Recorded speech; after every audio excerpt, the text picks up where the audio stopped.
So much, and thank you to everybody for coming today.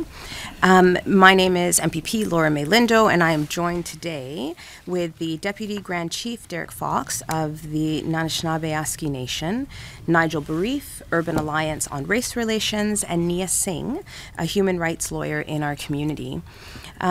Over the course of the last few months, there have been a number of community members who have approached MPPs in the official opposition with very, very clear concerns that the policies and legislation and onslaught of changes that the Ford government have been presenting to the public will have a particularly disastrous effect on racialized communities. As such, along with my colleague, MPP Glover, we have organized today's press conference to allow the community an opportunity to speak to the government and to the general public about what these changes actually mean. Oftentimes we speak about systemic racism. It's important for us to name it, but it's also important for us to provide an opportunity to explain what that is and what that looks like in order for us to find a path forward. So with that, I'm going to put it over to Deputy Grand Chief. Bonjour, Wache. Good morning. I am Derek Fox from Bearskin Lake First Nation in the Treaty 9 Territory. I am Deputy Grand Chief at Anishinaabe Nation. First of all, I'd like to thank MPP Chris Glover for inviting me today to speak on these important issues. I would also like to acknowledge that we are on the traditional territory of Mississaugas of the Credit First Nation and Six Nations of the Grand River. Anishinaabe Nation is a political territorial organization representing 49 First Nations within Northern Ontario, with a total population of 50,000 people. And today we are here to speak about the role of systemic racism in the development of public policy and the trends we see in funding decisions made by the current government. Racism has played a foundational role in both the development and maintenance of Canada and Ontario. These beliefs have justified structural and systemic racism through legislated segregation, appropriation of lands, and social and economic oppression enacted through such policies such as the Indian Act and residential schools. These historical policies have been very harmful to our people, and we live with these effects on an ongoing basis. We know that First Nations people face greater structural disadvantages on a day-to-day basis. There is overwhelming evidence that our people experience poorer health care, both on and off reserve, and that we obtain it from a system that has continually created the disparities between our people and the rest of Canada. We see the overrepresentation of our people in the prison and child welfare system.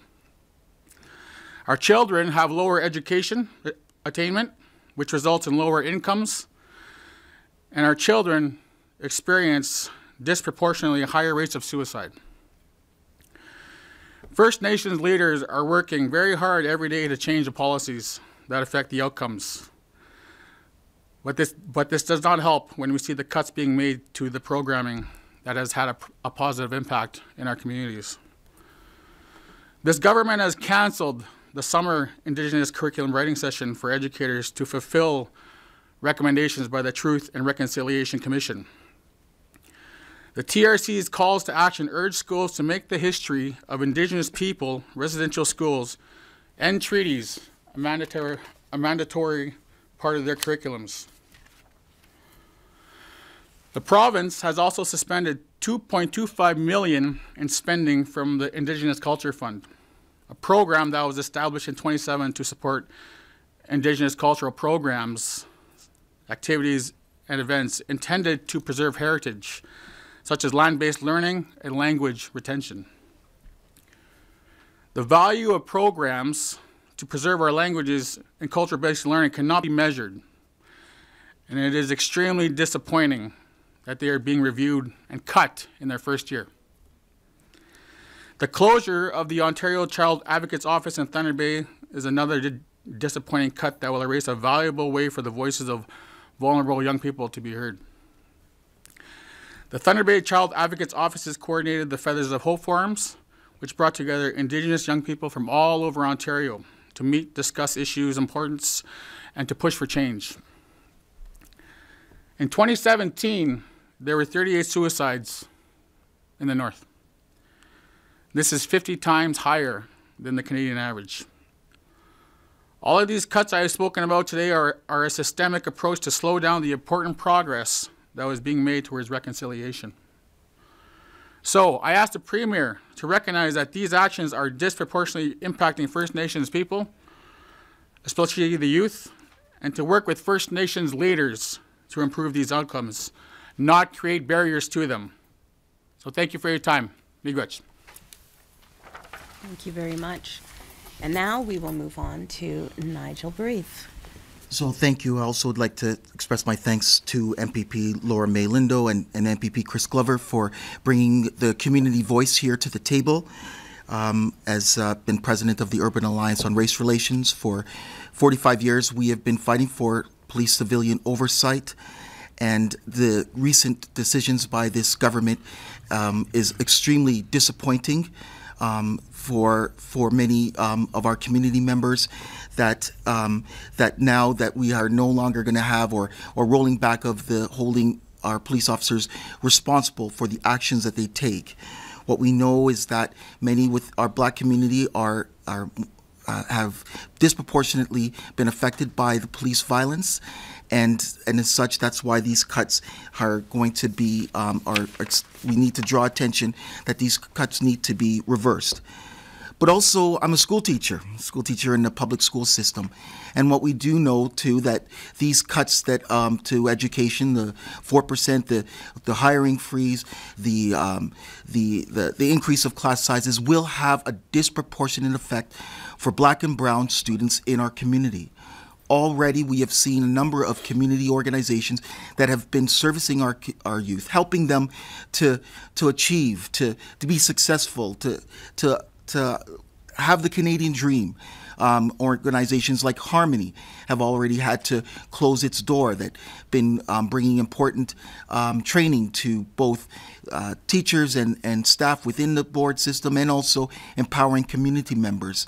We've also seen the cut or reduction of focus on youth, which provided many jobs to thousands of children during the summertime, that kept them busy, kept them doing the right things. And so these cuts are going to, again, have an unfortunate and disproportionate effect on our children. So, and then also the cuts to the OSAP.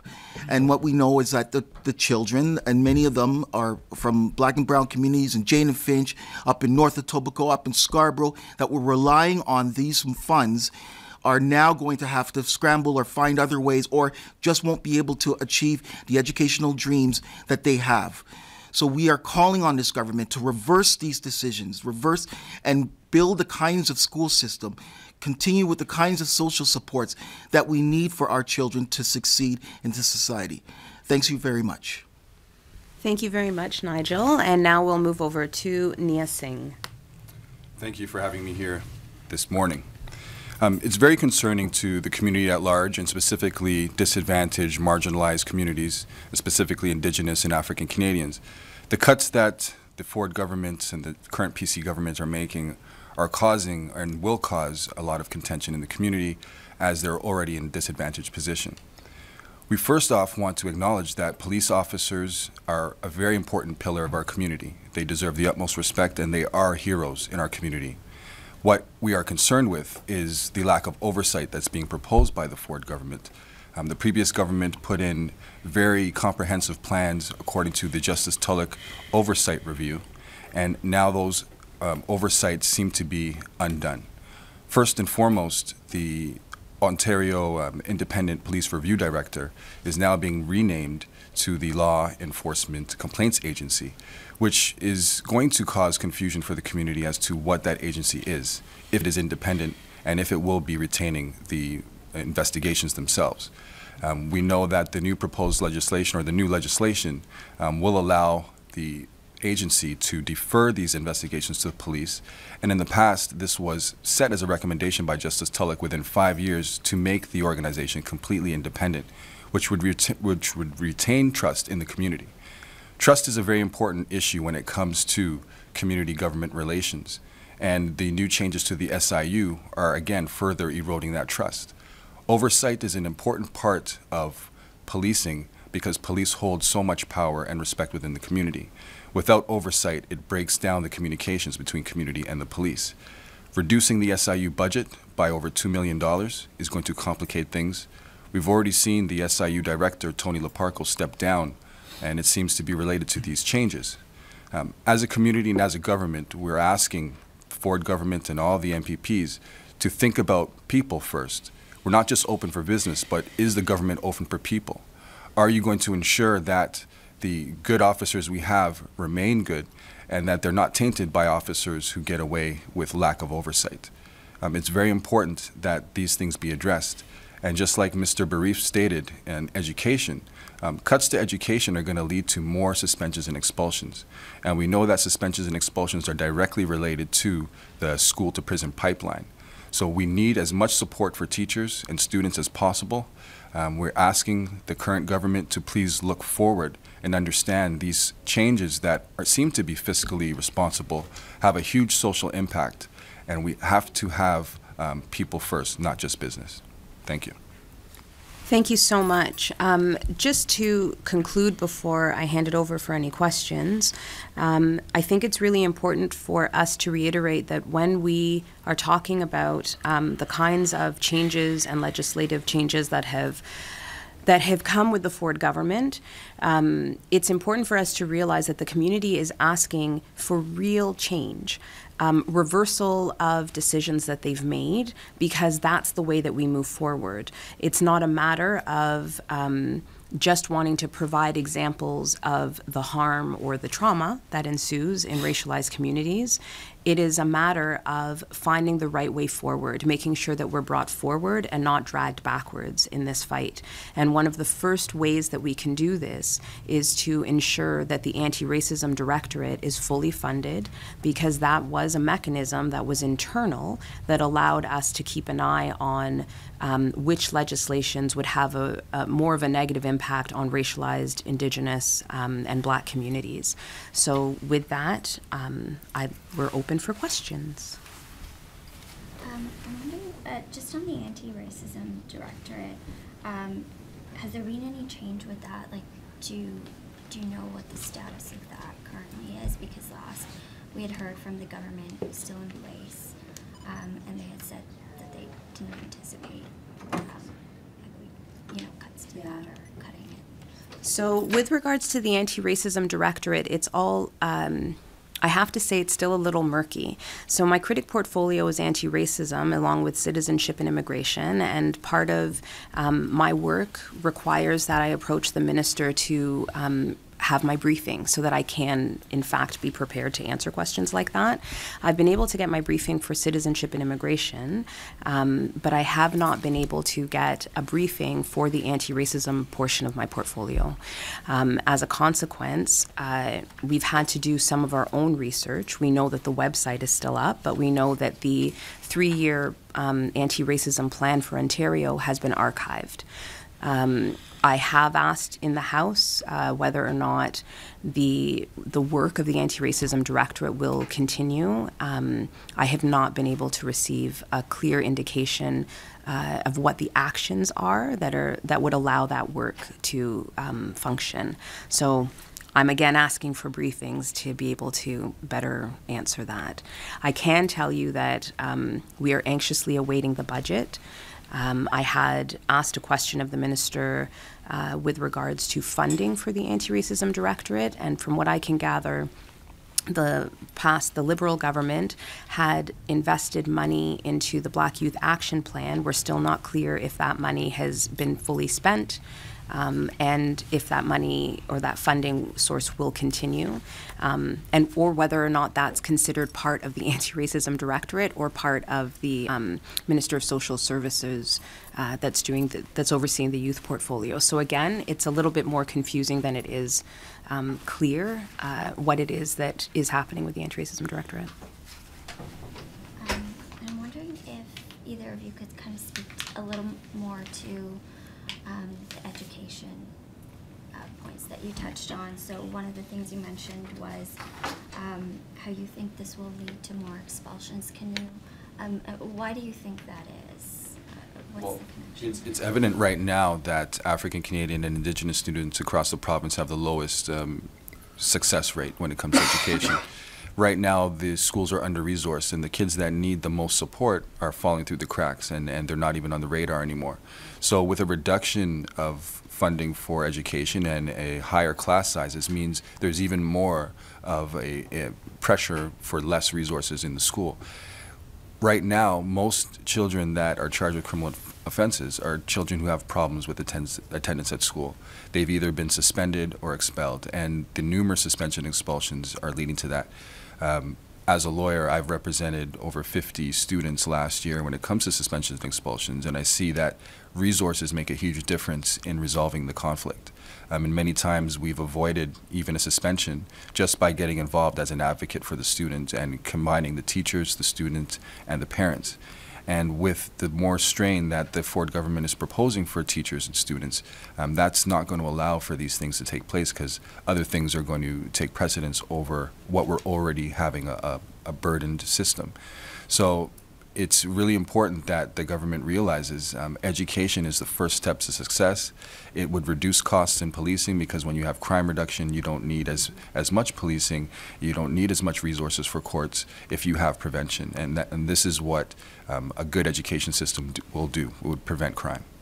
And then also, just to build on what Mr. Singh is saying, like what it looks like in the actual classroom, right? So now we're increasing the class sizes.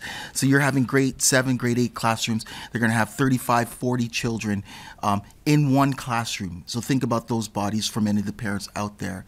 And what happens is that we know that many children need help, whether it's from a psychologist, child and youth worker, from a psychologist, guidance counselor, and already currently the current system before the cuts was under incredible strain. It takes the system, it could take years for the system to get the appropriate resources through what they call the IPRC or the spec ed process, to get them the actual resources that they need to help the child. If parents at home don't have the financial resources, then they're counting on the school system to do that. What these cuts represent is that we will now have even fewer of those resources. So a school principal who might understand the kind of nuances that are going on with a child in that school and with the family, and may not want to suspend, want to have some type of alternative process to help the child, doesn't have these resources. They're being cut, as I spoke to already, through Focus on Youth and Harmony. As some really quick example, there's hundreds of other community groups that have been doing this important work to help the children when they're going through crises. And when a child is going through crisis, I mean, what does it look like? Sometimes a teacher has to clear out the whole classroom. Learning stops until such time that they can de-escalate the situation and bring the classroom back to a learning condition. What we want is to have the resources to ensure all children succeed. This was all based on research. We go back to the Roots of Youth Violence report, right, that laid out a pathway for us to be able to reduce the gang violence, reduce the types of violence that we're seeing, and offer children the support.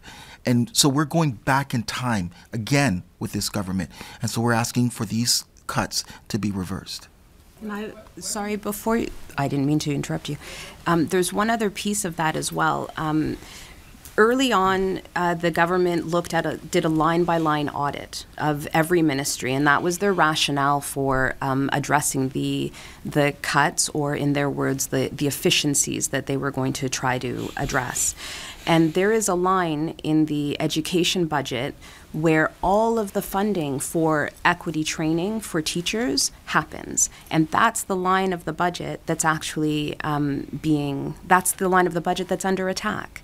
And so if we are not able to provide educators with anti-racism training that's appropriate and culturally responsive, not generic anti-racism training, but anti-Black racism training, if in the school, which in a lot of schools, the issues are there isn't sufficient training around the learning needs for Black students, or ways that teachers can use the curriculum to ensure that the histories are inserted into what they're doing in that classroom.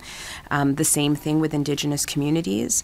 If there's not money available from the provincial government to provide that support to teachers, then the racism within the system is perpetuated. And many of the teachers don't realize that they are suspending Black and Indigenous students more so than any other students. They don't see that. And so when you start to attack things like the Harmony movement, which was providing that training to educators, that becomes a clear example of how the cuts and the search or hunt for efficiencies is impacting Black and Indigenous communities and other racialized communities, and will result in, as Mr. Singh was saying, more suspensions as opposed to less. Why do you think the government is making these changes, making these cuts? Is it that they are callous? Is it that they simply don't understand? In your minds, why do you think these things are happening? Well, I can say that we know historically conservatism is based upon what they say is fiscal responsibility. We can't get into the mind of what the MPPs are thinking. We can't get inside the mind of Ford. But what we can see is that the cuts and the policies he's putting forward are negatively affecting all Ontarians, and specifically disadvantaged ones. So we can only look at the results. We can't speculate as to what the motivation is. We hope that it's not based on any of the things that you've mentioned. We hope it's not callous. We hope that it has good intention. And we're asking, this is why we're together with the MPPs asking for Ford and his government to re-examine what they're doing, because if they are doing it with good intention, they have an opportunity to reverse those decisions. We are people. Ford said he's for the people, so we really need to see the government acting like they are for the people. What it feels like is Ford is for the rich people. It doesn't feel like he's for the rest of us, right? What these cuts and everything that's been happening helps large corporations and wealthy individuals gain more money, gain more from the system. That's what these cuts represent. None of the cuts are helping any of the communities. You've already heard from, my Indigenous brother that said, speak earlier to what's been pointed out by Nia, and it's unacceptable. How do you have water advisories? How do you have grassy narrows that's still going on? We have $15 billion in infrastructure at the Toronto District School Board, and you're giving cuts to, or you're giving slashing taxes for the rich people. This is an attack on all of us, on regular folk, and it needs to stop. I would also add that after 15 years of a Liberal government, where near the end of their term, there started to be a bit of an opening where they were listening to racialized and Indigenous communities who were saying, hey, the laws that you're putting into place are having a negative impact on us. The resourcing structures that you have are having a negative impact on us. They started to make a step in the right direction when it came to addressing racism and systemic racism with things like the Anti-Racism Directorate. The Anti-Racism Directorate was supposed to be the mechanism that would help MPPs when they were making decisions about strong legislation. It was supposed to be the mechanism that would better connect MPPs to community. And that was why those subcommittees were supposed to be helpful to us. So if I had a legislation about the environment in general, about the environment, I could go to different community organizations to make sure that what I was doing was not going to have a negative impact on some communities and be okay in others. If I was going to change the educational system, I could do the same. But then that was one of the first things that they decided to sort of slash and I can't help but say slash and burn. I shouldn't say that, but that's how it feels. And that makes our jobs as MPPs rather difficult, because my role is to go back into my community and explain to them, well, why is the Ford government doing this? Why is this considered an efficiency? And oftentimes we've heard MPPs stand up and say, Indigenous communities are not efficiencies. Racialized communities are not efficiencies, and Black communities are not efficiencies. So I do, as my colleagues have said, hope that this is being done unintentionally. But if that is the case, then the changes have to be shown now so that we know that this was not intended. A question for Deputy Chief Fox. I'm wondering if you could just speak to, you mentioned about the Child Advocate's Office in Thunder Bay. What kind of impact do you think that closure and the overall closure of the Child Advocate's Office is going to have on Indigenous communities? Well, as I mentioned earlier, the youth suicide is a major problem in the Nan Territory, and it's 50 times higher than any other place in Canada. And the Child Advocate's Office has provided activities, support, programming for our First Nations youth, both on and off reserve. And you think about what they're going through. Our youth continue to take their own lives, and that's the reality. It's disheartening to hear about a youth suicide almost every week or every 2 weeks in the Nan Territory. And I believe that this program really helped bring our youth together. It gave them hope.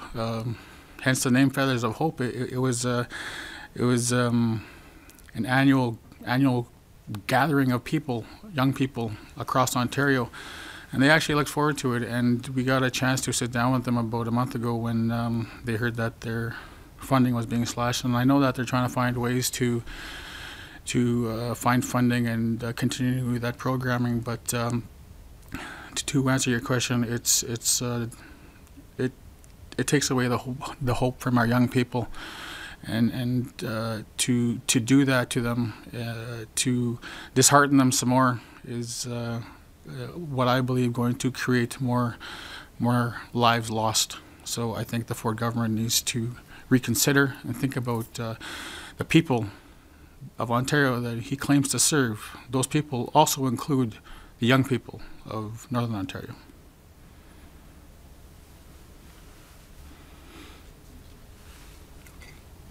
Thank you. Thank you.